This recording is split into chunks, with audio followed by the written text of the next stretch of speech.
Donc, sur le déroulé de ce webinaire, l'objectif étant de vous présenter un peu le process de l'apprentissage et vous présenter les formations. Et donc, vont intervenir avec moi Nicolas Egeminko et Julie Fontaine qui font partie de l'IFF et qui ont en charge particulièrement l'apprentissage au niveau de l'IFF.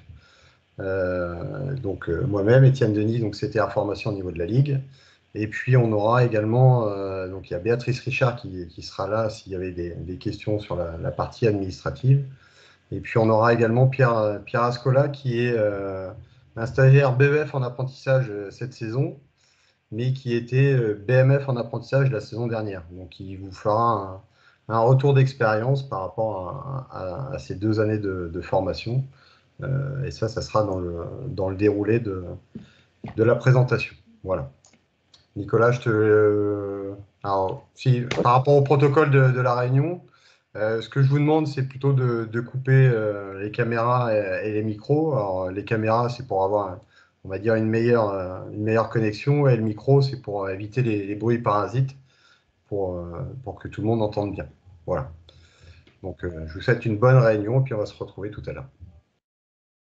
Super, merci beaucoup Étienne. Bonsoir à tous et bienvenue donc à cette réunion d'information sur le BMF et le BEF en apprentissage. Vous êtes moins nombreux que d'habitude, aucun problème. On pourra répondre à l'ensemble de vos questions. Ce sera un peu du cas par cas, donc n'hésitez pas à poser toutes les questions que vous posez. On a le temps, on sera là pour y répondre. Alors, assez rapidement, donc, on va aborder le contexte un petit peu, comment a été mis en place la formation en apprentissage. Après, on parlera de la formation en apprentissage spécifiquement au sein de la Ligue de Normandie. Étienne développera le BMF et BEF en apprentissage. J'évoquerai les différents acteurs de l'apprentissage.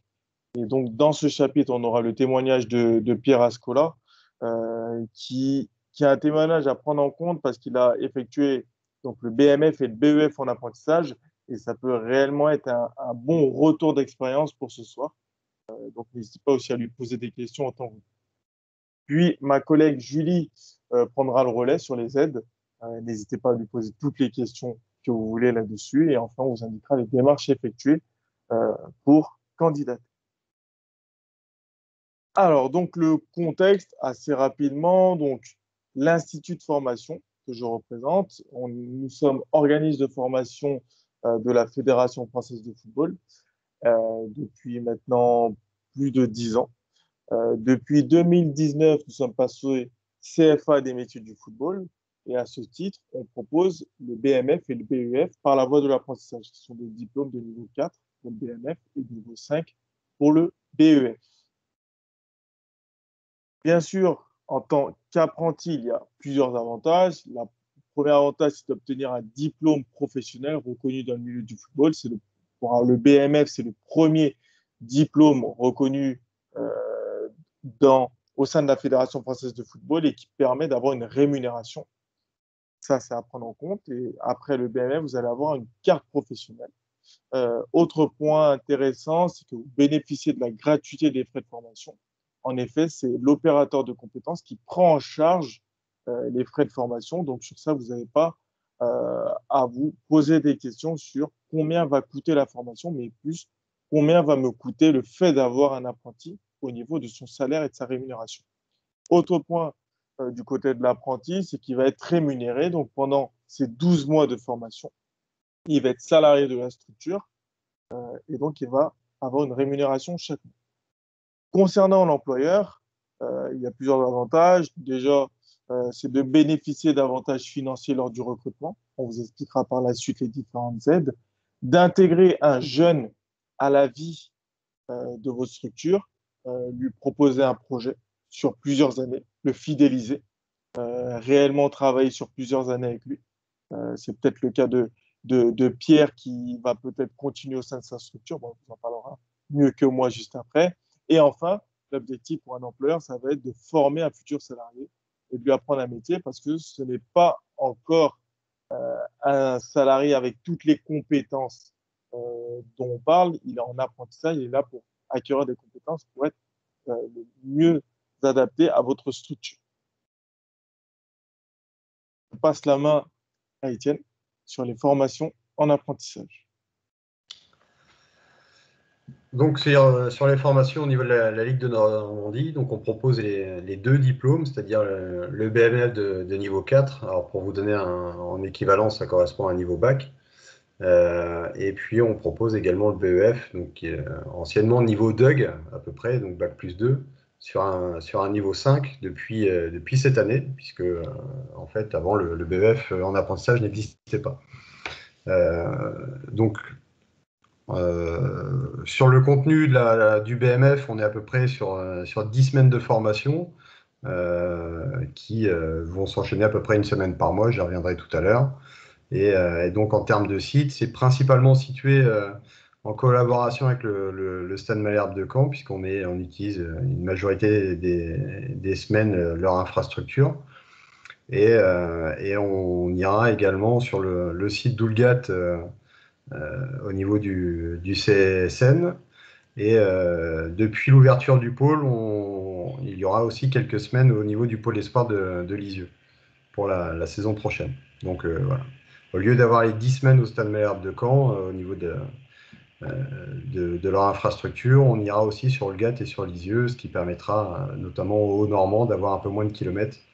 Et le côté positif, c'est aussi d'avoir une structure d'hébergement qu'il n'y avait pas avant et qu'il n'y a pas en fait sur Caen. Et donc ça, c'est un des points négatifs par rapport à ça. J'y reviendrai tout à l'heure. Et puis sur le BEF, on est majoritairement sur le site d'Oulgat. Et il y aura aussi quelques semaines sur le site du Pôle Espoir à Lisieux. Donc ça, c'est pour la saison prochaine. Donc le BMF en apprentissage.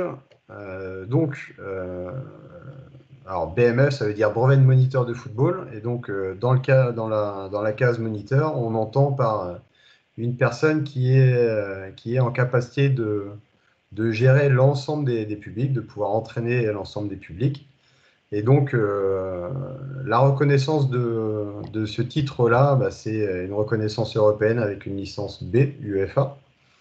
Et donc, pour l'apprenti, bah, c'est d'être capable de construire des séances pour l'ensemble des publics, mais également d'aider son club à se structurer avec la mise en place d'actions qui vont être plutôt orientées sur la partie associative ou la partie éducative au sein du club.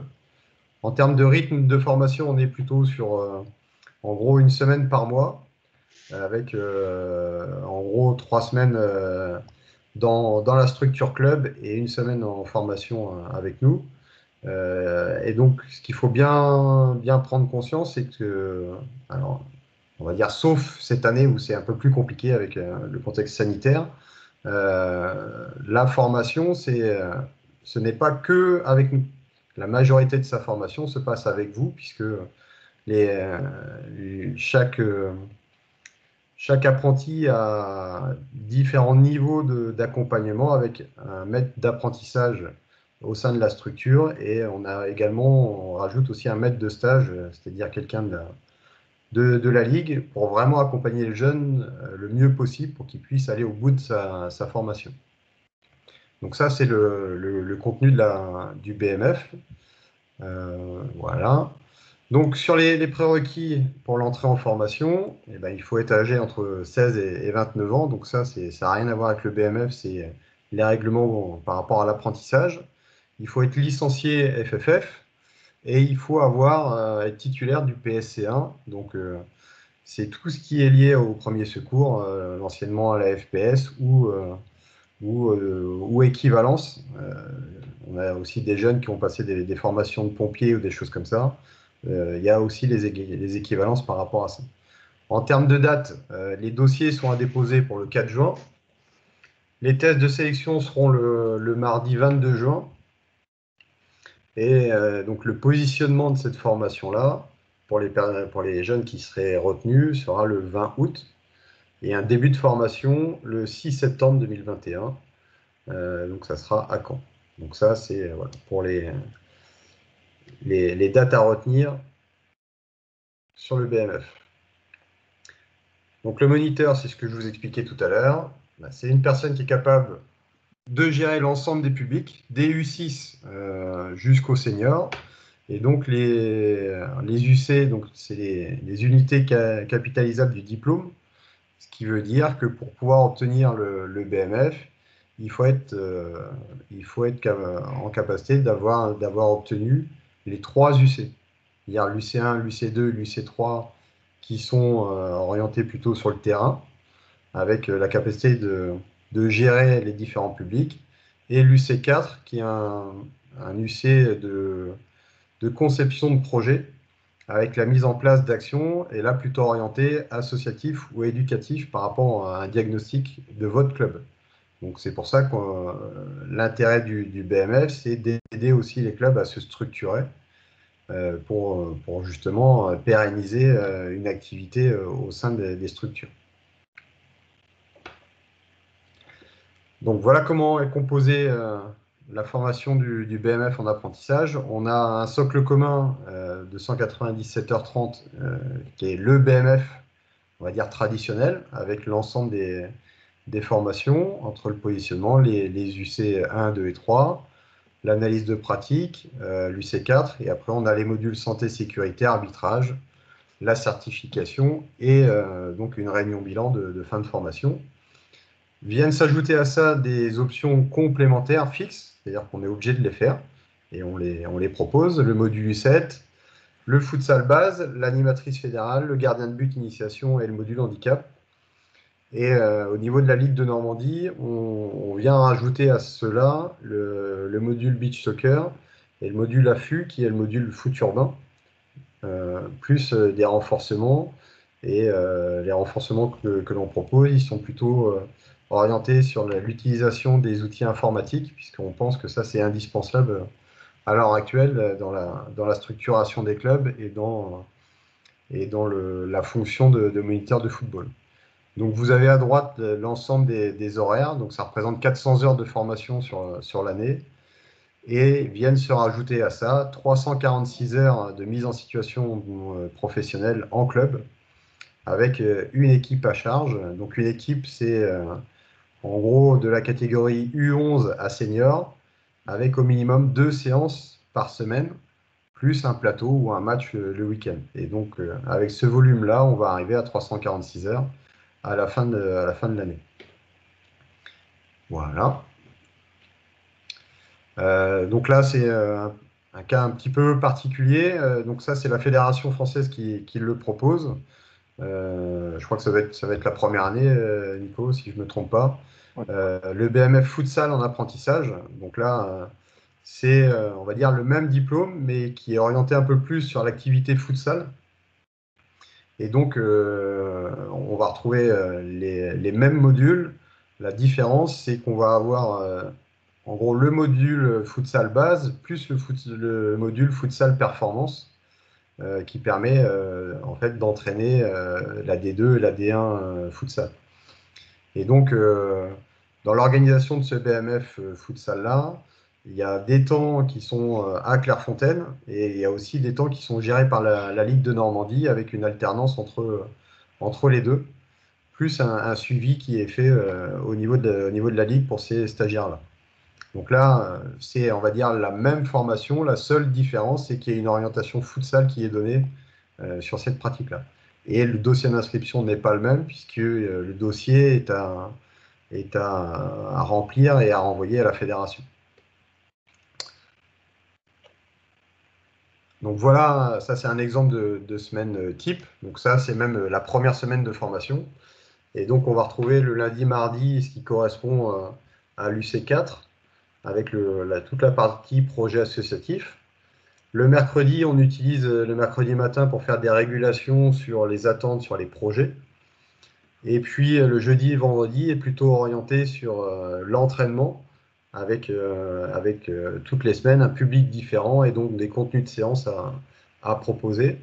Et donc ce que l'on a mis en place au niveau de la Ligue de Normandie, c'est de bloquer en fait le mercredi après-midi, de libérer tous les stagiaires pour vous permettre en fait de les récupérer, puisqu'on pense que c'est indispensable qu'ils soient dans vos structures le mercredi et de pouvoir faire les séances avec leur équipe. Donc voilà un peu la structuration d'une semaine type sur le BMF.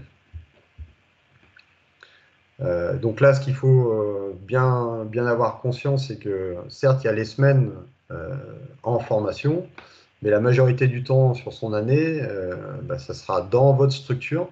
Et donc, comme tout salarié, il y a une fiche de poste qu'on verra tout à l'heure, mais il y a aussi un emploi du temps qu'il doit honorer. Et comme tout salarié, il est à 35 heures. Et donc, il ne travaille pas 7 jours sur 7, 24 heures sur 24. Il a aussi des plages horaires à respecter, même si on sait très bien que c'est aussi un métier de passion et que dans les clubs, il y a aussi beaucoup de bénévoles. Donc, il y aura forcément une part de bénévolat à un moment donné. Mais il y a aussi un cadre statutaire et il y a aussi le droit du travail. Et donc, il y a un emploi du temps, on va dire, type à créer avec le stagiaire. Et ce document-là est important puisqu'on est souvent confronté à des jeunes qui manquent de structuration et c'est des outils pour les aider en fait, à trouver un rythme de travail, et ce qui n'est pas toujours évident pour certains. Donc la fiche de poste, donc, qui peut être évolutive suivant les clubs et suivant les besoins. Donc ça peut être avec des missions un peu administratives. Ce qui est indispensable, ce sera les missions sportives, puisqu'il aura forcément une équipe à charge, au moins. Et il peut forcément avoir des missions de développement par rapport au diagnostic que vous avez fait de votre club. Et donc là, l'objectif, c'est de trouver l'équilibre entre toutes ces missions-là. Et forcément, il peut avoir quelques missions annexes par rapport à vos structures, mais la majorité de son emploi du temps doit être orienté vers ces missions identifiées. Donc là, l'objectif, c'est d'arriver à avoir des personnes qui soient bien encadrées, avec des gens qui, certes, lui donnent des missions au début de l'année ou de la saison, mais l'accompagnent tout au long de sa formation, puisqu'on a des niveaux d'autonomie au niveau des stagiaires qui sont vraiment différents. Puisque forcément, quand vous avez quelqu'un de 16 ans ou quelqu'un qui a 28 ans, normalement, il y a une vraie différence d'autonomie.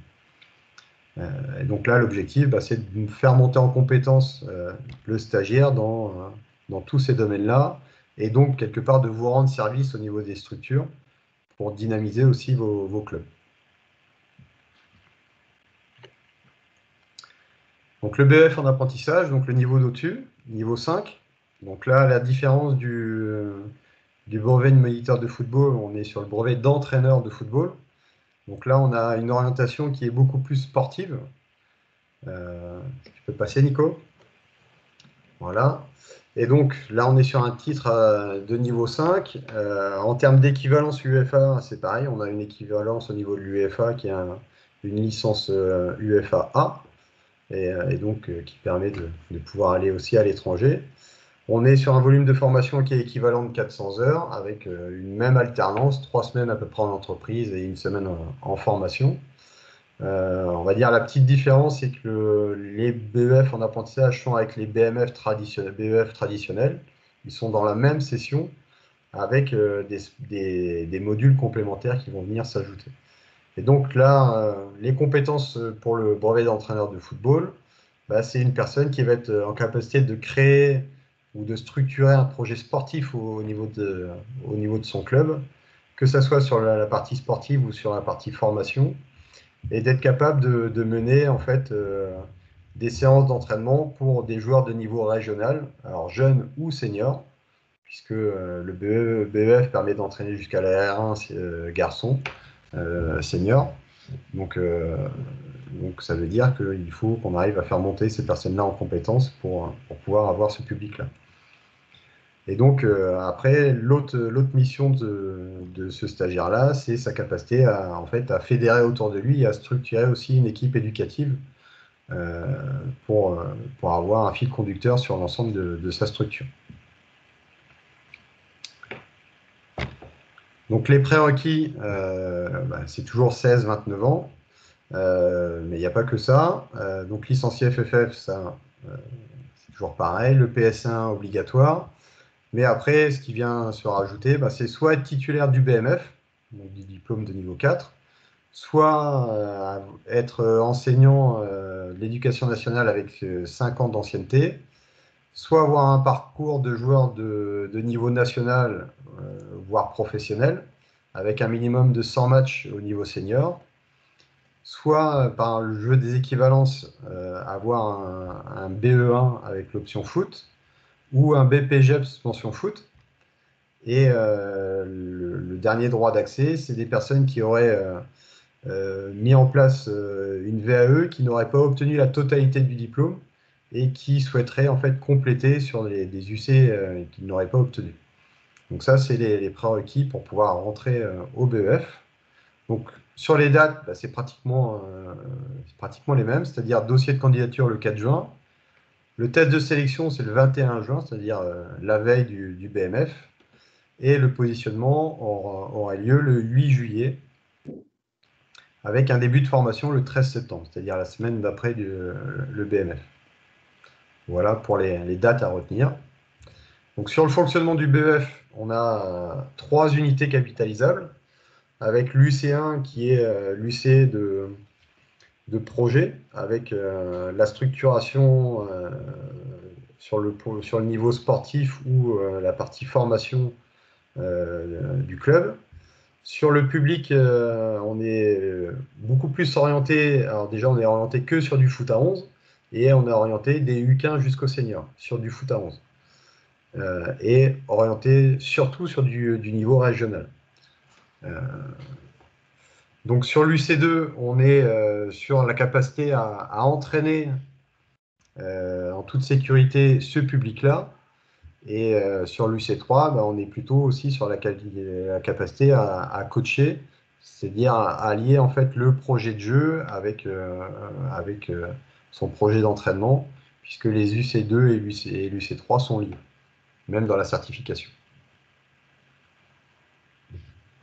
Donc comment ça se passe dans l'année? Il y a en gros 7 semaines de formation, et là vous retrouvez en termes de volume horaire 254 heures des 7 semaines de formation et de certification du BEF traditionnel. Et à ça vont venir se rajouter la saison prochaine 2 stages dans des structures de haut niveau. Donc ce qu'on appelle les structures de haut niveau, c'est des clubs, soit des clubs pro, soit le pôle espoir ou les pôles espoirs, soit aussi des clubs au minimum de niveau national 3, voire national 2, pour justement avoir un comparatif de fonctionnement. Et dans les options complémentaires, on va ajouter en fait le CFPA, qui est un diplôme régional de préparation athlétique, puisque c'est un bon complément avec le BEF.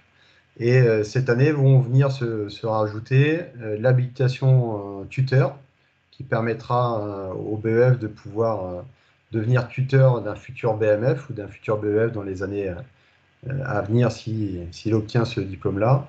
Et également la formation de formateur de niveau 1 pour lui permettre de pouvoir intervenir sur des modules de formation ou des CFF avec les collègues.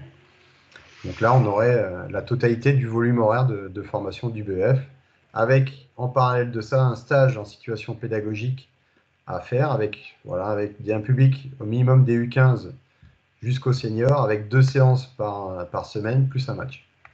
Voilà, en termes de volume horaire, donc un peu plus de 700 heures dans l'année, tout cumulé. Donc ça, c'est une semaine type. Donc là, c'est pareil, bien chargé, avec beaucoup de terrain. Pierre, tu pourras y revenir dessus, tu vas pouvoir confirmer. Avec le lundi, plutôt sur des temps où on revient sur les commandes qui ont été passées, puisqu'il y a du travail à faire entre chaque semaine de formation au niveau du BEF. Et puis, vous voyez en vert, ça c'est toutes les séquences terrain. Donc, ça veut dire qu'il faut que vos stagiaires soient bien préparés par rapport à ça. Et puis, on a sur toutes les matinées, les débuts d'après-midi, des cours qui viennent, qui sont orientés soit sur l'UC1, soit sur l'UC2, soit sur l'UC3, et qui permettent d'amener des compétences et surtout de faire réfléchir les stagiaires sur par rapport à leur expérience, comment ils peuvent monter en compétence dans les différents domaines. Et donc, toutes les semaines sont construites à peu près sur ce modèle-là.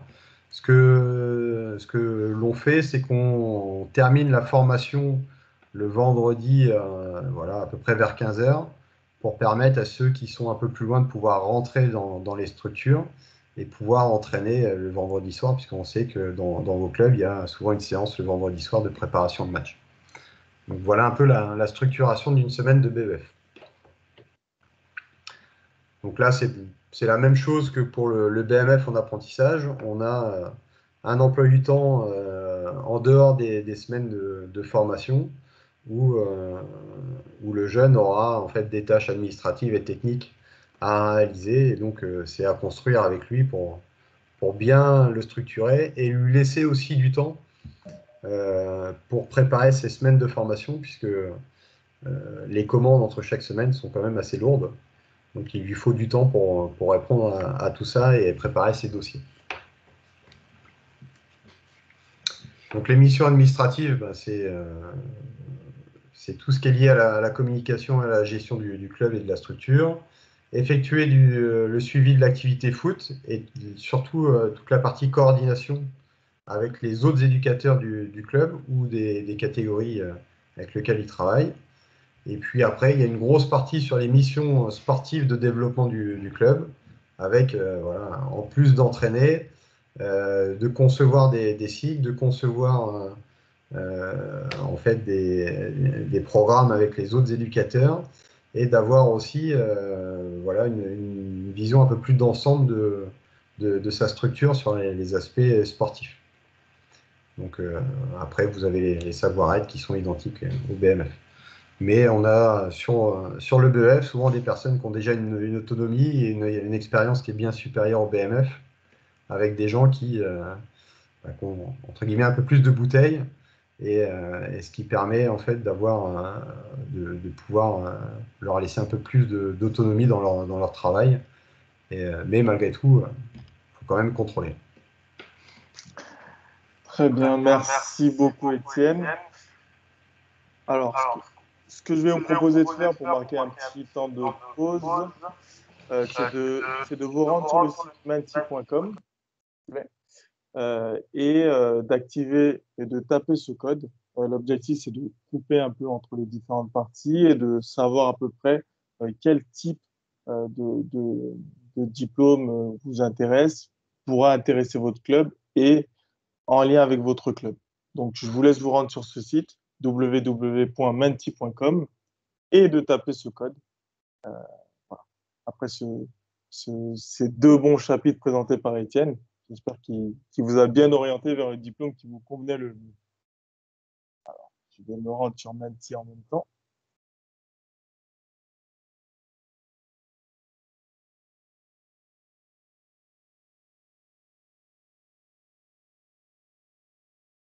Et je vois une personne de connectée pour le moment. Deux personnes, très bien, super.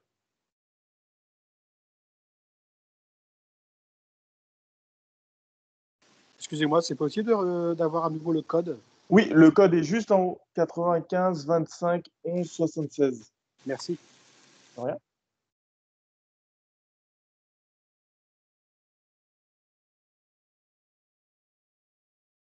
On va vous laisser un peu le temps de vous connecter. Il y a à peu près 5-6 questions. Ok, une personne de plus qui a répondu.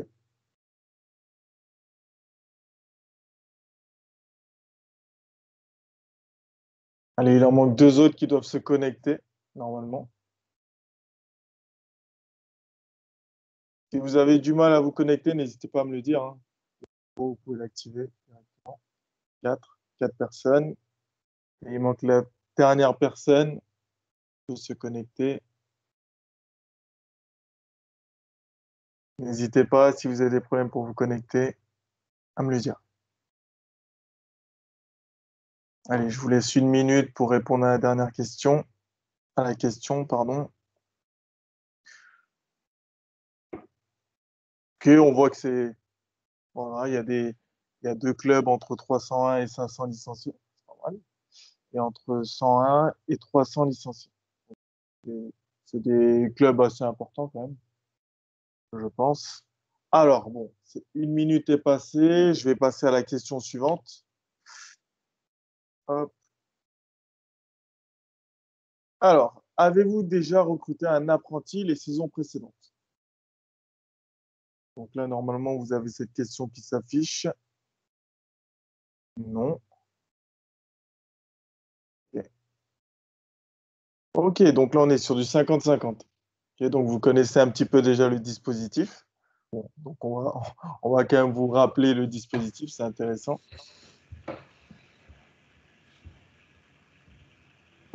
Autre question, quelle formation semble la plus adaptée aux besoins de votre club? Peut-être le BMF, peut-être le BEF, à vous de nous dire. Le BEF, pour le moment. Ok.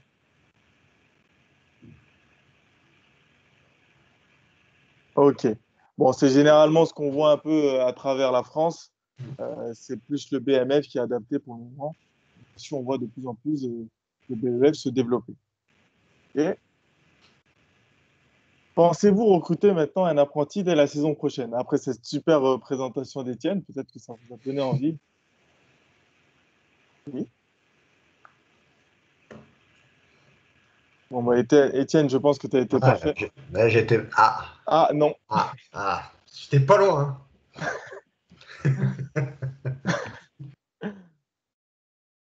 Ok, si oui, pour quelle formation? Bon, j'imagine que ça va aller vers le BMF. Ah non, ok. Ok, donc toujours pareil. Ok. Ok, très bien. Bah, écoutez, je vous remercie d'avoir joué le jeu et d'avoir répondu à ces questions. On essaiera de vous présenter au mieux le dispositif pour la suite et surtout vous indiquer les démarches à effectuer. Alors là, sur ce chapitre 4, je vais essayer de vous présenter les différents acteurs de l'apprentissage et après, vous aurez un témoignage euh, d'un apprenti, donc qui pourra vraiment témoigner de ce qu'il a effectué sur ces quelques années. Alors donc, les acteurs de l'apprentissage, déjà, il faut savoir qu'au milieu de tout ça, la personne qui crée cette relation entre tout le monde, c'est l'apprenti, bien évidemment. Donc, qui s'engage sur 12 mois, sur un contrat de 12 mois. Sur sa gauche, il a la partie club et sur sa droite, il a la partie fédérale et régionale. Donc, sur la partie club, il a un maître d'apprentissage. Le maître d'apprentissage peut être soit le président du club, ou sinon un salarié du club qui a au minimum le même niveau de diplôme que l'apprenti. Exemple, l'apprenti prépare le BMF. S'il y a un salarié du club qui a le BMF, il peut être son maître d'apprentissage. Autre point, il a un tuteur qui l'accompagne d'un point de vue pédagogique, alors qu'un maître d'apprentissage l'accompagne sur ses missions au sein du club et un point de vue un peu plus administratif sur l'accomplissement de ses missions. Sur la droite, il y a plusieurs intermédiaires. Il y a le CFA, auquel j'appartiens, ma collègue Julie aussi appartient. Il y a l'UFA, auquel Étienne appartient, qui est le responsable pédagogique. Il y a les référents administratifs, Béatrice qui est présente dans le chat aujourd'hui. Et il y a les différents formateurs qu'il aura au cours de sa formation.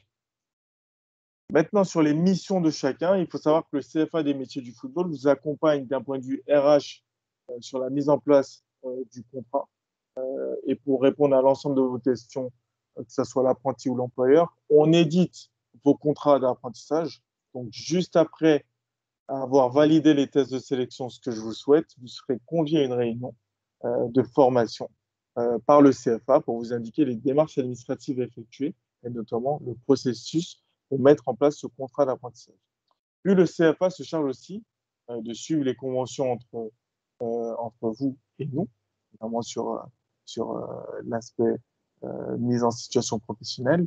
Il y a le suivi de l'employabilité, tout à fait, parce que nous, on ne s'arrête pas simplement sur l'année du contrat d'apprentissage, on essaie aussi de réfléchir sur d'autres formations ou bien des financements pour vous permettre de fidéliser votre apprenti au sein de votre club après son contrat d'apprentissage. On édite les cartes d'étudiants des métiers. Là, c'est très bien. Les apprentis sont souvent contents parce que grâce à ça, ils ont des réductions dans tout ce qui est fast-food. Et moi, j'utilise plus ça pour tout ce qui est musée, vous savez. C'est aussi bien de se cultiver. Le CFA vous accompagne aussi tout ce qui est veille réglementaire sur le droit social. Donc, tout ce qui est question liée à cela, sur la mise en place du contrat ou des congés, on saura vous accompagner là-dessus. L'UFA a un rôle important car il accueille votre apprenti lors des semaines de formation. Il peut aussi répondre à vos questions. Toute la partie pédagogique est effectuée par l'UFA, que ce soit en présentiel ou en distanciel. L'UFA se charge aussi de la gestion administrative des sessions. Vous savez, quand vous recevez les convocations pour les semaines de formation ou encore les relevés de présence ou d'absence de vos apprentis. Et bien sûr, l'UFA est le relais du CFA sur l'accompagnement RH. Vous pouvez passer aussi par l'UFA si vous avez des petites questions. On parle du rôle du côté régional et fédéral, mais vous avez aussi un rôle en tant qu'employeur. Vous avez un rôle d'accompagner l'apprenti sur le projet de votre club, au sein de votre structure, l'intégrer, l'accueillir, faire le lien entre semaine de formation et entreprise. OK, il est alors en semaine de formation, le lundi, il faut peut-être mettre en place une réunion pour savoir ce qu'il a effectué, qui peut apporter à votre club. Et bien sûr, l'objectif, ce sera d'encadrer ces différentes missions administratives et pédagogiques. Chose importante à souligner, vous avez la chance ce soir d'avoir un apprenti, donc Pierre Escola. Pierre, je te passe la main. Si tu veux nous faire un retour d'expérience sur ces 2 dernières années. Bonsoir à tous. Vous m'entendez? C'est bon, Nicolas? On m'entend? Oui, très bien, très bien. Nickel. Donc Pierre Escola, donc je suis éducateur moi au sein du football club Le Trait du Clair en Seine-Maritime. Le parcours, on va dire que j'ai suivi moi un cursus STAPS et j'avais déjà des diplômes, le CFF 1, 2 et 3. Et à la fin de ce cursus STAPS, je savais que je voulais m'aiguiller un petit peu m'orienter dans le monde du sport et plus particulièrement du foot. Et je voulais passer le BMF. Et j'ai eu la chance et j'ai vu qu'il y avait donc le BMF en apprentissage. Donc j'ai informé mon club qui s'est donc renseigné sur les aides et pour savoir si c'était possible. Et donc j'ai eu la chance d'être stagiaire BMF donc l'année dernière. Et cette année, je suis donc aussi stagiaire BEF en apprentissage. Tout d'abord, ce que je peux retirer, on va dire, c'est de ces 2 formations, pour ma part, c'est bien parce que forcément, j'ai une rémunération, je passe un diplôme et en plus, je suis rémunéré. Quand je vois là, à l'heure actuelle, par exemple, j'ai des collègues au BEF qui doivent poser des congés pour assister aux formations. Qui doivent rentrer le soir et qui doivent travailler sur leur dossier, etc. Moi, j'ai la chance d'être vraiment dans le club et pouvoir travailler pour mes dossiers, mais aussi donc pour le club. Donc forcément, être employé et salarié au club, c'est vraiment bénéfique. L'avantage aussi que je peux ressortir sur ces 2 expériences, c'est que forcément, on a beaucoup de connaissances qui arrivent d'un coup. Et on a la chance donc de pouvoir d'expérimenter ça vu qu'on est en club. Après, je vous explique un petit peu plus mon emploi du temps précisément, mais j'ai la chance de pouvoir expérimenter ce que je vois en formation et de pouvoir essayer de le mettre en place et donc plus facilement. Donc c'est aussi un avantage. L'avantage aussi que je retrouve sur ces 2 formations, c'est les modules complémentaires, c'est-à-dire que dans les autres formations plutôt traditionnelles, qui sont plus courtes en semaine, là sur le BMF en apprentissage, j'ai pu passer des modules complémentaires comme le module U7, le module foot urbain, le module handicap, module futsal. Et cette année, j'ai eu la chance avec le BEF de passer aussi des modules complémentaires, analyse vidéo, gardien de but et préparateur physique. Et je devais réaliser un stage dans une structure de haut niveau. Malheureusement, ça n'a pas pu se faire à cause de la situation actuelle sanitaire. Mais mais voilà, c'est quand même une plus-value d'avoir des modules complémentaires en tant que connaissance, mais aussi sur le CV, c'est vraiment un plus. Forcément aussi, on a été équipé, donc on a une tablette, une parka, des survêtements, un sac, donc forcément c'est un plus aussi d'avoir des équipements. Pour expliquer un petit peu moi mon emploi du temps et comment on fonctionnait, donc les 2 années étaient à peu près similaires. Donc, on avait déterminé plutôt les matinées comme des tâches administratives et de développement pour le club. Et les après-midi, j'avais moi responsable d'une section féminine, donc j'avais des séances les après-midi. Après, on avait et c'est important de prendre en compte aussi que on est salarié pour le club, mais on est aussi salarié pour passer une formation. Et c'est important de déterminer des temps pour travailler, comme a dit Étienne tout à l'heure, les dossiers, parce que à chaque fois, c'est quand même une charge de travail à réaliser entre chaque semaine de formation, et c'est important de pas de laisser un peu du temps à l'apprenti pour qu'il puisse travailler aussi sur ses dossiers, parce que forcément le but à la fin, c'est qu'il ait son diplôme, et donc il a la chance d'être au club, et donc laisser lui un petit peu de temps, c'est que bénéfique. J'ai eu la chance de pouvoir moi avoir un emploi du temps qui me permettait de travailler ces dossiers, et donc à l'heure actuelle, par exemple, là on doit bientôt rendre nos dossiers BEF, et donc je suis plutôt à jour, et c'est quand même grâce à ça, et c'est une chance. Quoi d'autre? Ce que je peux en retirer moi comme expérience, c'est que j'ai la chance de passer l'année prochaine normalement en CDI. Donc, comme disait Nicolas, ça peut être pour le club intéressant de former un apprenti. Et par la suite, moi, j'ai la chance de passer l'année prochaine en CDI en responsable technique du club. Donc, toute cette année, j'étais un petit peu formé pour ça, et j'essaie de mettre en place tout ce qu'on apprenait en formation. Et donc, j'avais aussi des tâches administratives, mais aussi des tâches sur le terrain. Et je devais aussi développer le club, parce que quand on pense à formation, on pense surtout terrain, mais on nous forme aussi à structurer un club et à développer un club par rapport à l'autodiagnostic que vous pouvez faire sur Foot Club. Et donc, c'est important aussi de mettre des projets en place. Donc, on met des projets en place et mettre du temps dans l'emploi du temps. Donc, moi, par exemple, tous les jeudis matins, c'était dédié pour travailler sur mon projet, donc soit UC4, c'est-à-dire le projet plutôt associatif pour le BMF, et là plutôt l'UC1 cette année pour le projet sportif. Donc, développer un projet sportif sur un manquement du club pour développer le club. Donc, voilà, ce qu'on peut retenir, c'est vraiment déjà, d'une part, être salarié en passant un diplôme, c'est vraiment un avantage. Bien être accompagné par son tuteur. Je n'ai pas forcément parlé du tuteur, mais même le maître d'apprentissage, moi, j'ai eu la chance d'être vraiment bien épaulé, et donc avec un emploi du temps, et j'ai pu bien m'organiser. C'est important.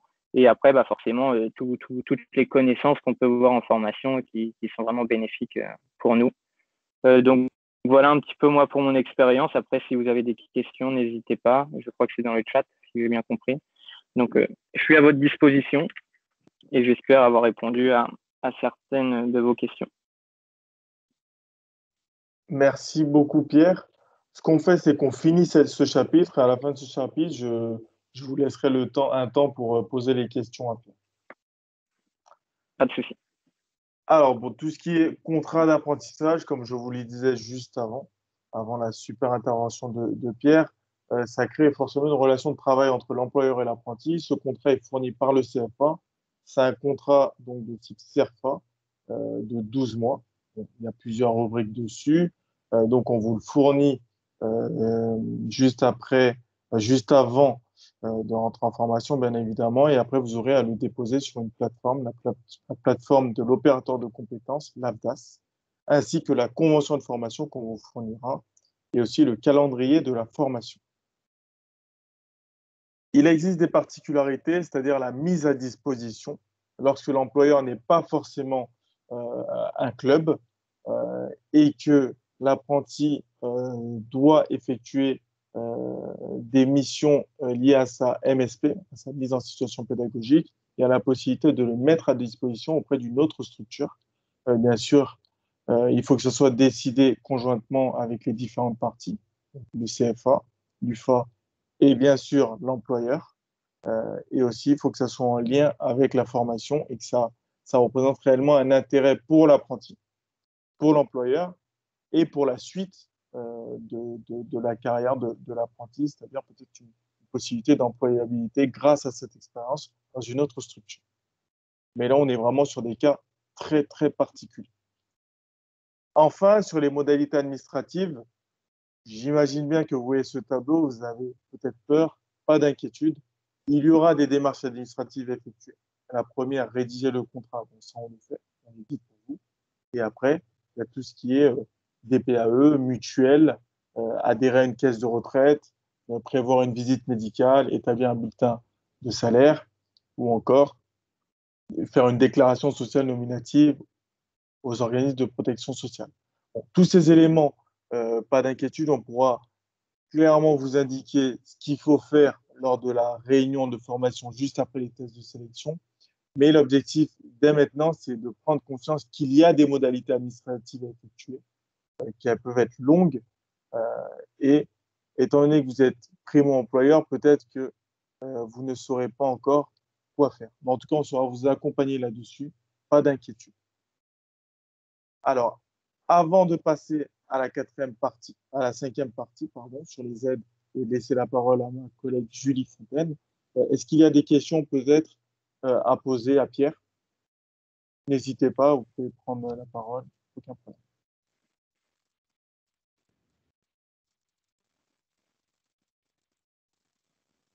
Des questions sur le chat, Julie? Il me semble pas. Non. Alors justement, n'hésitez pas à intervenir, soit sur le chat ou vous pouvez lever la main si vous souhaitez intervenir à l'oral, c'est également possible. On est peu nombreux, donc n'hésitez pas, on peut répondre à toutes les questions. Bon. En Normandie, ils sont encore un petit peu timides, pas d'inquiétude, on vous laisse le temps. Voilà. J'ai été performant. Ça doit être ça, je pense. Bon, en tout cas, n'hésitez pas, si à la fin vous avez d'autres questions, on est disponible. Alors, Julie, je te passe la main. Oui, merci Nicolas. Bonsoir à tous. Donc, on va passer sur la partie des aides qui existent, donc que ce soit d'un point de vue à destination de l'employeur ou des apprentis. Alors, pour les employeurs, il existe plusieurs types d'aides. Donc là, on a eu la bonne nouvelle que l'aide exceptionnelle aux employeurs d'apprentis soit renouvelée, donc pour toute signature d'un contrat jusqu'au 31 décembre 2021. Il y a une aide de 5 000 € pour les apprentis en BMF et BEF sur un public du coup mineur, donc là que la structure pourra percevoir, et 8 000 € pour les apprentis qui sont majeurs.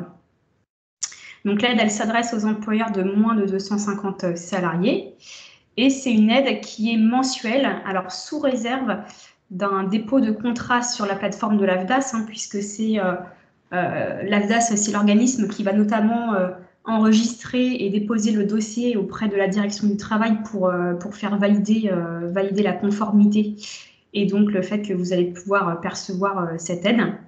Et également sous réserve de transmission de la déclaration sociale nominative. Donc ça va avec le bulletin de salaire. Normalement, c'est édité en même temps. Donc cette aide, elle est valable uniquement pour la première année du contrat d'apprentissage. Donc ça tombe bien puisque sur un BMF et sur un BEF, la formation se fait en 1 an. Alors, entre-temps, je vois qu'il y a une petite question là sur le chat. On peut peut-être y répondre de manière orale ou… Oui, si tu veux. Aucun problème. Alors, la question, c'est, nous avons un apprenti en BPGEPS et nous souhaitions continuer la formation de cet apprenti. Quelle formation est la plus adaptée pour lui? Tu veux que je réponde, Nicolas? Avec plaisir. Ça t'arrange. Alors déjà, c'est savoir quel BPGEPS c'est. Si c'est un BPGEPS mention foot, il peut accéder au BEF. Si c'est un BPGEPS autre APT ou autre, il ne pourra pas aller au BEF. Donc déjà, je crois que la personne est en train d'écrire. Vous pouvez prendre la parole aussi si vous voulez. Ouais, comme il n'y a pas beaucoup de personnes, au moins si on répond par oral, c'est. Julien Sajot, je suis Oui. du club du Tréport. Je reprends un petit peu le club là, parce qu'il y a un vrai changement d'organisation, donc j'ai pas vraiment toutes les informations bien précises. J'ai eu Monsieur Denis au téléphone il y a quelques jours, donc il est bien au courant. Notre apprenti, là, il passe le BPGEPS et il est à QRM. Ouais. Je pense que Donc ça doit être assez. c'est ça, c'est mention foot, ouais. C'est bien ça. Voilà. Donc après, par rapport à ce genre de profil, ben, ça dépend. Ça dépend vraiment du niveau un peu du stagiaire. C'est-à-dire que s'il est sur un BP très à l'aise, ça dépend aussi un peu de son cursus scolaire également. Mais on conseille souvent quand même fortement de passer par le BMF puisque le niveau des attendus au niveau foot est quand même est quand même assez light sur un BPGEPS par rapport au BMF et que ça peut déjà être un bon parcours déjà pour aller vers le BF puisque alors là à la limite je vais donner la parole un peu à Pierre parce qu'il va plutôt que ce soit moi qui le dise, c'est lui bien montrer la marge qu'il y a entre le BMF et le BEF, sachant que sur l'aspect foot le BPGEPS est encore en dessous du BMF sur les attendus. Donc c'est pour ça qu'on conseille plutôt au BP de passer d'abord par un BMF avant d'aller sur un BEF. Moi, pour mon expérience personnelle, je suis passé par un cursus STABS, donc j'avais déjà, on va dire, quelques connaissances à ce niveau-là. Par la suite, j'ai voulu enchaîner par un BMF, donc qui m'a conforté dans toutes ces connaissances, etc. Et cette année, quand je suis arrivé au BEF, Étienne en est témoin, les 2 premières semaines, c'est des maux de tête parce que c'est vraiment un cran au-dessus et il faut vraiment s'accrocher parce que il y a vraiment une différence entre les 2 diplômes. Après, sans dénigrer le BMF, hein, parce qu'il apporte énormément de connaissances aussi. Tout dépend au final de l'apprenti, de ses connaissances. S'il avait déjà quelques diplômes avant, des CFF ou autres. Mais sinon, oui, ça peut. Enfin, je pense que c'est plus intéressant de passer par le BMF une fois pour comprendre la structure de projet et de séance, et ensuite passer par le BEF qui est vraiment un diplôme, on va dire là où c'est vraiment une marche au-dessus par rapport au BMF. Et donc, pour compléter ce que disait Pierre, alors le côté intéressant quand on vient du BPGEPS Sport Com mention foot, en fait, il y a quelques allègements aussi sur le BMF. Donc, ça permet aussi de profiter de ça pour avoir quelques semaines un peu moins lourdes et permettre en fait de passer un peu plus de temps dans son club. Voilà. Mais c'est sûr que certes, le droit est donné de pouvoir, après un BPGEPS, aller au BEF, mais à part quelques candidats et qui sont. La preuve, c'est que sur cette année, au niveau du BMF, on doit avoir 4 stagiaires du BP de Rouen de la saison dernière qui sont au BMF. Et sur les aspects foot, ils sont pour certains encore un peu dans le dur. Donc ça veut dire qu'il y a une vraie différence. On pensait que ça allait être vraiment une plus-value et on voit qu'il y a des vraies différences en termes de niveau d'exigence entre les 2 diplômes. Voilà. Donc le conseil que je donnerais, c'est plutôt de passer par le BMF. Ok, très bien. Voilà. J'ai bien compris. Merci beaucoup.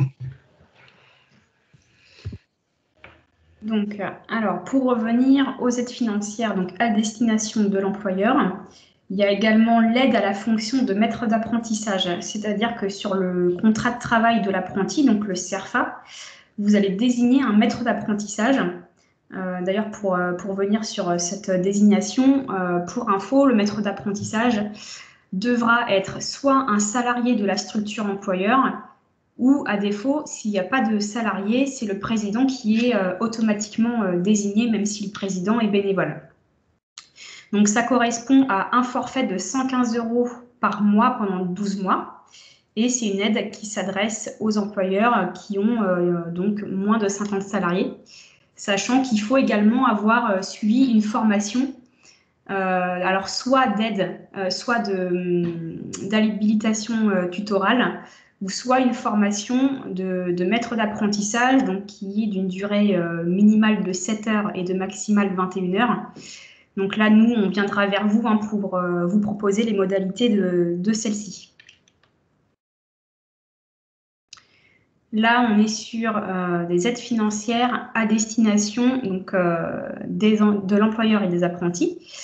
Pour les apprentis, il y a une aide au permis. Donc, il y a une condition, c'est d'être majeur au moment de la demande d'aide et d'être inscrit dans la session de formation, hein, forcément.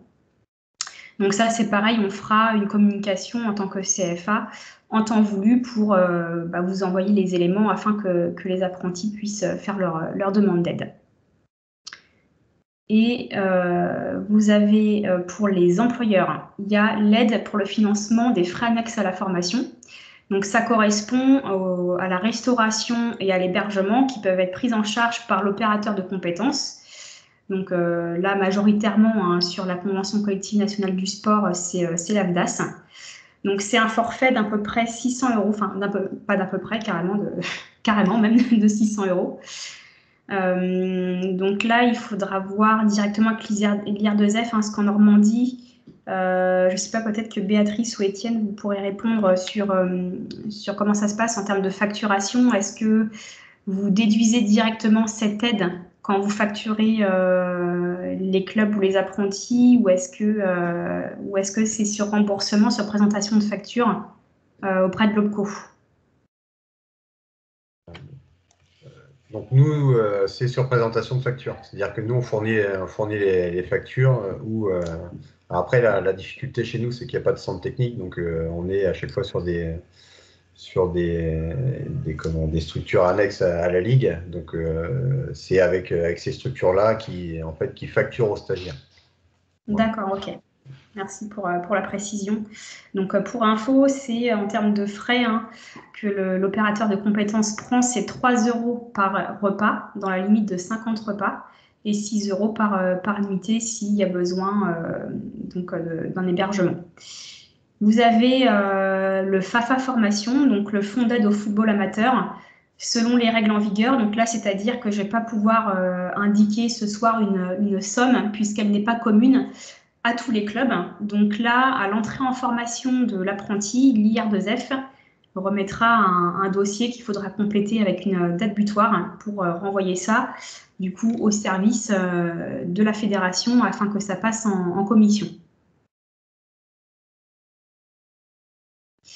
Alors là, c'est pour les apprentis. Le CFA des métiers du football fournit donc un premier équipement afin de bien commencer dans la formation et pour garantir, on va dire, une meilleure réussite et de mettre tous les apprentis, on va dire, sur un même pied d'égalité. C'est un kit d'une valeur de 500 € qui correspond à un kit informatique, donc avec une tablette ainsi que le pack Office, et un kit vestimentaire de marque Nike, puisque c'est le sponsor et le partenaire de la Fédération française de football, avec, on va dire, la totale, parka, survêtements, polo, sac, chaussettes, le kit parfait du bon moniteur, entraîneur de football. Pour les apprentis, s'il y a des difficultés en termes de logement, il existe 2 aides. Il y a l'aide Mobilijeune. C'est une aide qui vient en complément et qui est aussi cumulable avec l'APL ou la CAF, de 10 € à 100 € maximum par mois. Il faut avoir un revenu inférieur ou égal à 100% du SMIC brut. Donc là, c'est le cas sur tous les apprentis. C'est une aide que les apprentis peuvent demander directement sur le site actionlogement.fr. tout comme l'aide Locapass. Là, c'est s'il y a besoin en fait d'avoir un garant pour obtenir un logement, si un apprenti n'a pas de garant. L'aide Locapass se porte garant et également peuvent faire une avance ou un paiement du dépôt de garantie. Vous avez les aides spécifiques à la région. Donc là, l'aide à l'apprentissage ANS, donc Agence nationale du sport. C'est une demande qui est à faire via votre compte asso. Donc là, je vous laisse prendre les contacts qu'il y a à l'écran, donc mail et téléphone. Le délai pour déposer le dossier, c'est le 5 septembre. Et cette année, on va dire, c'est un peu spécifique qui est lié à l'aide exceptionnelle. Normalement, les autres années, s'il y en a qui ont fait la demande d'aide et qui avaient des apprentis auparavant sur l'aide qui existait avant de 4 125 €, là, la priorité a été donnée sur les apprentis, sur un recrutement des apprentis de plus de 26 ans uniquement, puisque là, les employeurs les paient 100% de la SMC du coup. Donc la priorité est donnée sur ce public-là. Donc là, on va passer à l'aspect rémunération des apprentis. Les apprentis sont payés un certain pourcentage du SMIC avec plusieurs tranches d'âge. Donc là, on voit que sur la tranche d'âge de 21 à 25 ans et de plus 26 ans, il y a une petite étoile puisque ça correspond au salaire minimum conventionnel de la convention collective et non au SMIC, puisque ce salaire-là est un petit peu plus intéressant que le SMIC. Quand on passe d'une catégorie à une autre, par exemple un apprenti qui va avoir 21 ans, qui passe de la catégorie de 18 à 20 ans, donc de 668 €, à la catégorie 21 à 25 ans, donc sur 826 €, le salaire, il prend effet à compter du premier jour du mois suivant le jour de son anniversaire. Donc, c'est-à-dire que si l'apprenti est né un 6 mai, son nouveau salaire prendra effet à compter du 6 juin. Il y a une spécificité qui concerne uniquement les BMF et pas les BEF. C'est une majoration de 15% après l'obtention d'un diplôme de même niveau que celui précédemment obtenu. Et si la qualification recherchée est en rapport direct avec celle précédemment obtenue.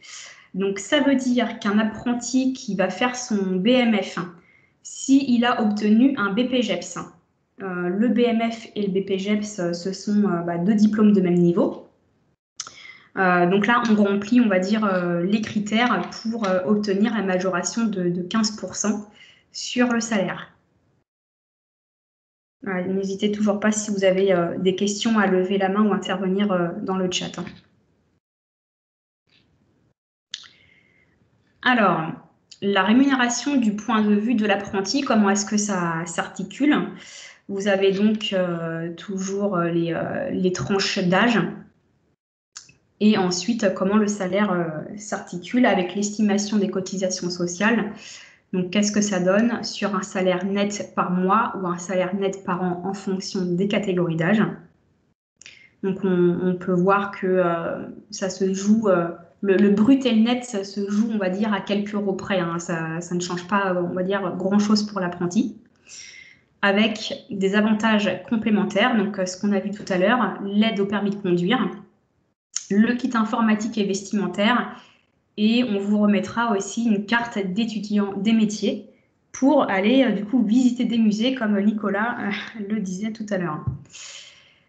Il faut prendre en compte dans ces coûts de salaire, il y a des coûts supplémentaires qui est donc la mutuelle qui est prise en charge à 50% par l'employeur, donc de fait 50% également par l'apprenti.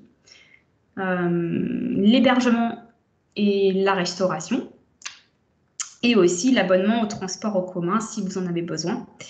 Donc là, il faut se renseigner, c'est des aides aussi en général qui sont régionales. faut se renseigner auprès de la région s'ils n'ont pas des aides à la mobilité dans le cadre d'un contrat d'apprentissage, sachant que l'employeur a l'obligation de prendre en charge 50% du prix de l'abonnement. Donc là, c'est la rémunération d'un point de vue de l'employeur. On a mis là simplement des estimations de charges sociales. Donc là, c'est pareil, un mensuel et annuel, sur ce que ça coûte avec les coûts complémentaires, c'est-à-dire la mutuelle, l'hébergement et la restauration, et une estimation de la médecine du travail, puisque l'employeur a l'obligation d'adhérer à un service de santé au travail et de faire la visite médicale de son apprenti. C'est estimé à peu près à 100 € par an. Et ça vient aussi avec les aides complémentaires qu'on a vues tout à l'heure. Donc l'aide AFDAS, le FAFA formation, l'ANS si le public a si l'apprenti a plus de 26 ans.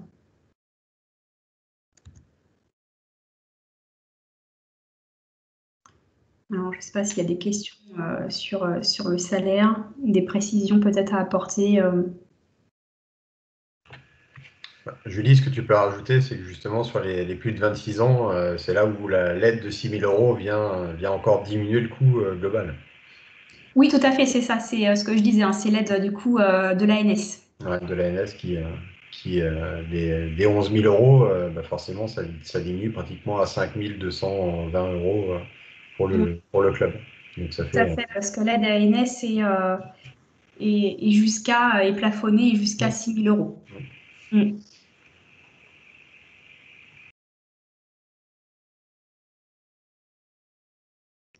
Alors, il y en a qui lèvent la main. Nous avons une petite question, je pense. Allez-y, vous pouvez allumer votre micro et parler. Oui, bonsoir. Concernant les aides, tout à l'heure, j'ai entendu donc les 6 000, les plafonds de 6 000 €, de 5 000 € et 8 000 €, c'est jusqu'au décembre 2021. Mais ce n'est pas pris en compte dans le dernier tableau que vous avez présenté pour le coût du salarié. Alors, les aides, merci Nicolas, elles sont l'aide AFDAS, donc l'aide de 5 000 € pour les mineurs et de 8 000 € sont bien intégrées dans le tableau, puisque vous voyez, vous avez aide employeur. Donc là, c'est en fait l'aide mensuelle que vous allez percevoir. Donc, si vous faites pour un apprenti mineur moins de 18 ans, 417 x 12, on arrive à 5 000. Donc là, les aides AFDAS sont bien déduites.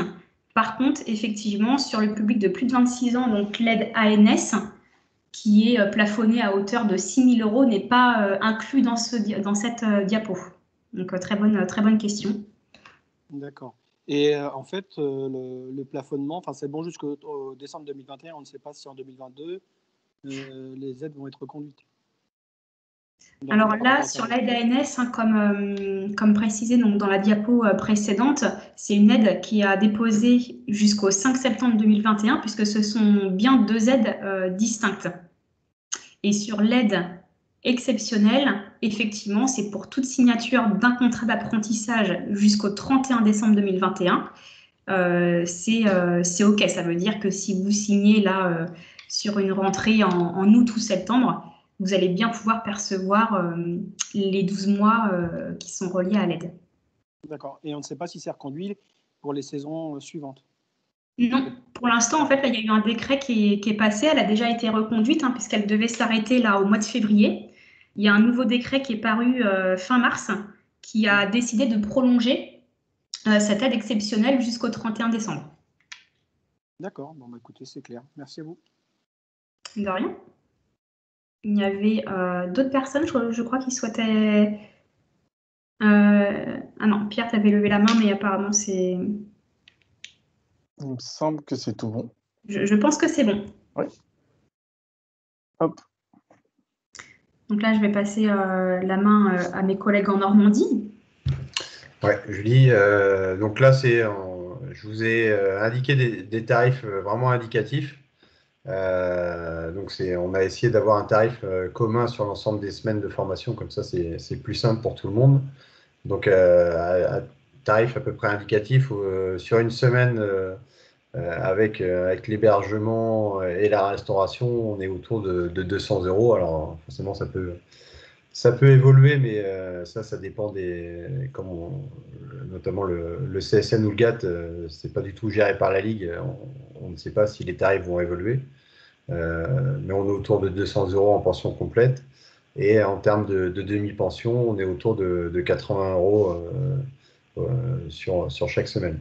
Donc à cela, on peut en fait enlever les fameux 3 € par repas qui viennent diminuer en fait le coût, et sur la pension complète, les fameux 6 € par nuitée. Et ça peut être également enlevé. Voilà.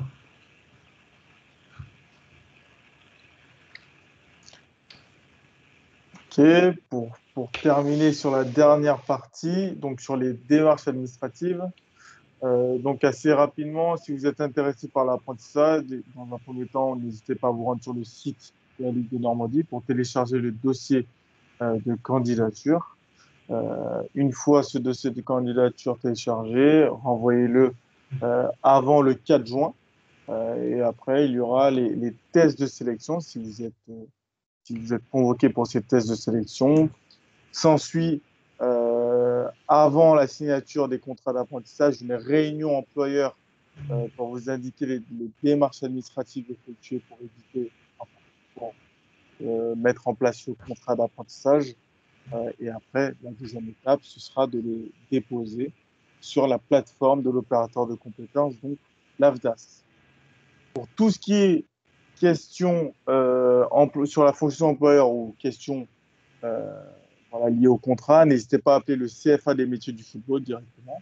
Donc, sur ce numéro, vous tomberez sur ma collègue Julie ou via cette adresse mail, donc cfa.iff@fff.fr, ou sinon sur notre site internet maformation.fff.fr.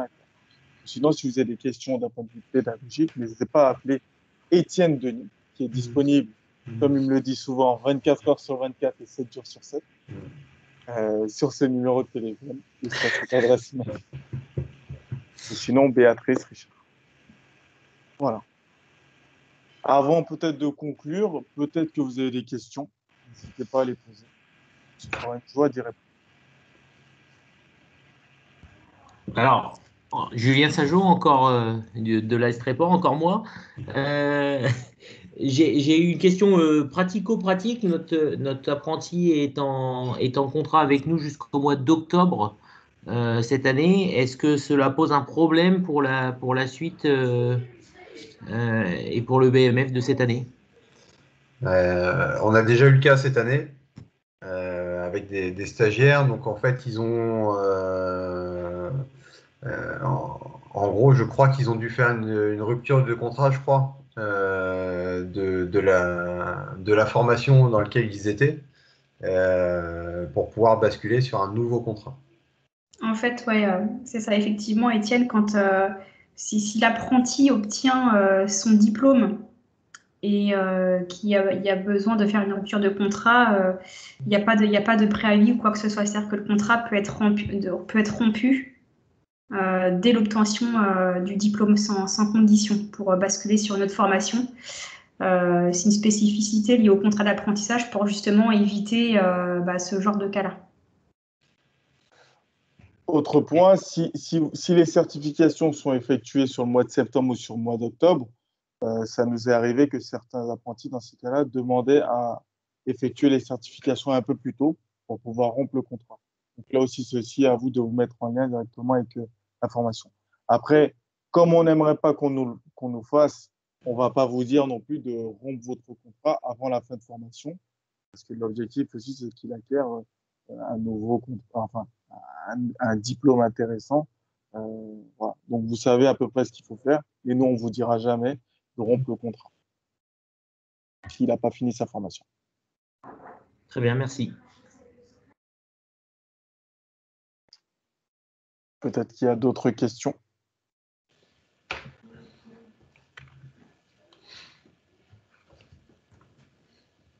Je pense qu'on a été très très clair. C'est ça. Efficace. Tu peux te féliciter, Julie. Tu peux te féliciter. Ça va être le moment de vous remercier pour votre attention. Ce qu'on peut vous dire, oui, c'est une question. Je suis vraiment désolé, c'est le dernier à chaque fois. Non, il n'y a aucun problème. Donc c'est Monsieur Lemarié, président de Saint-Sébastien Football. Je voulais me présenter tout à l'heure. Ça y est, j'ai perdu ma question en plus dans le fait. Bon. C'est pas grave, je vous enverrai un mail, tant pis. Vous m'avez troublé. Bon, désolé. Non, désolé, c'est pas grave. C'est pas ce que je voulais faire, mais. Alors, en tout cas, si vous avez une autre question, déjà dans un premier temps, on vous enverra cette présentation. Il y aura la vidéo de cette réunion sur le site de la Ligue. Et on est disponible, donc, comme on vous le disait, sur ces différents liens, que ce soit téléphonique ou par mail. On vous remercie. Étienne, je te passe la parole pour conclure. Et Julie aussi, si tu veux dire un petit peu. Oui, on va dire pour conclure, c'est déjà vous remercier de votre participation à cette réunion-là. J'espère que ça a répondu à vos attentes. Et puis, n'hésitez pas surtout à revenir vers nous pour la moindre question. On est là à votre service pour vous aiguiller au mieux par rapport aux orientations prises pour le club et puis pour chaque stagiaire. Et puis, l'IFF est là aussi pour vous aider au niveau des contrats, puisqu'il y a quand même pas mal d'administratifs au départ. Donc, c'est important d'être bien aiguillé aussi par rapport à ça. Voilà. Merci encore. Merci beaucoup et bonne soirée. Merci, bonne soirée. Bonne soirée à tous. Bonne soirée.